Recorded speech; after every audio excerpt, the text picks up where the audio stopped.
Hello বন্ধু, cooking with Anushka চ্যানেলে আপনাদের অনেক অনেক স্বাগত। আজকে আমি দই পকোড়ার রেসিপি নিয়ে চলে এসেছি।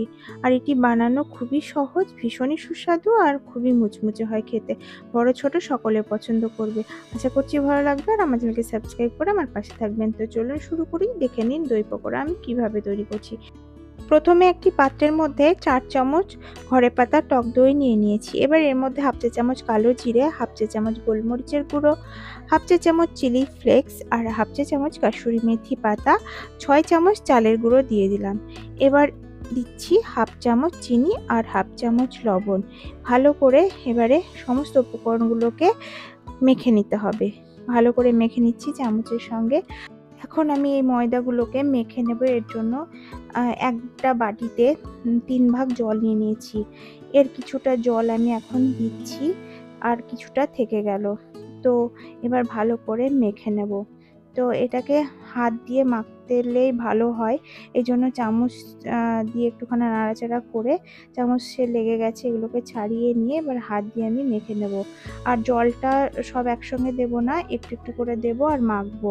তো একটা সুন্দর একটা প্রথমে একটু জল দিয়ে ভালো করে সুন্দর করে একটা এরকম একটা থকথকে ব্যাটার রেডি করে নিলাম, যাতে এর মধ্যে দলা পেকে না থাকে এই জন্য।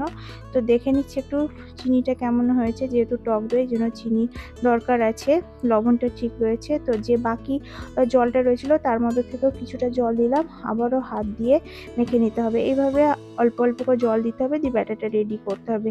তো এখন চিনি কম হয়েছে বলে চিনি আরও 1 চামচ দিয়ে দিলাম, দিয়ে এবার ভালো করে আবারও হাত দিয়ে মেখে নিতে হবে।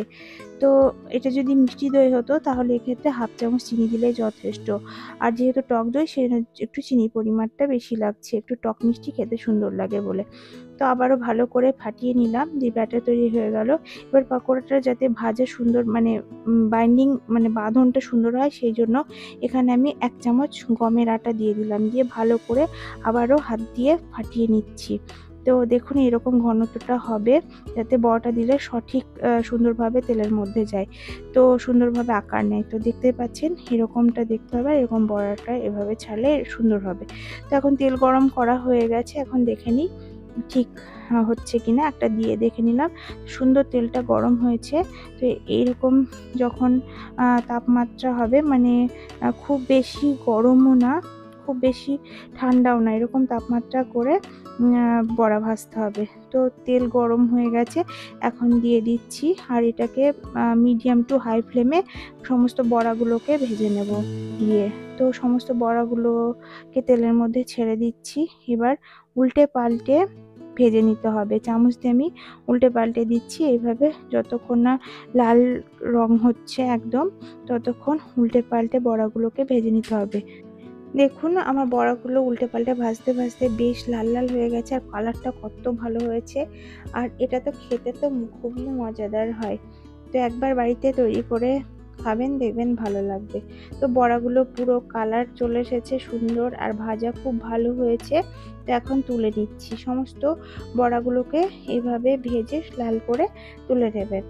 তো সমস্ত বড়া ভাজা হয়ে গেছে আমার। তো এইভাবে বন্ধুরা বাড়িতে একবার ভেজে খাবেন, দেখবেন ভালো লাগবে। আর এটা উপর থেকে ভীষণই মুচমুচে আর ভেতরটা বেশ সফট, ভালো লাগে খেতে, বেশ ভালো লাগে। বারবার বলছি। তো বন্ধুরা আমার এই পকোড়া রেসিপিটি যদি ভালো লাগে তাহলে লাইক কমেন্ট শেয়ার সাবস্ক্রাইব করে আমার পাশে থাকবেন। নেক্সট আরেকটা রেসিপির সঙ্গে দেখা হচ্ছে।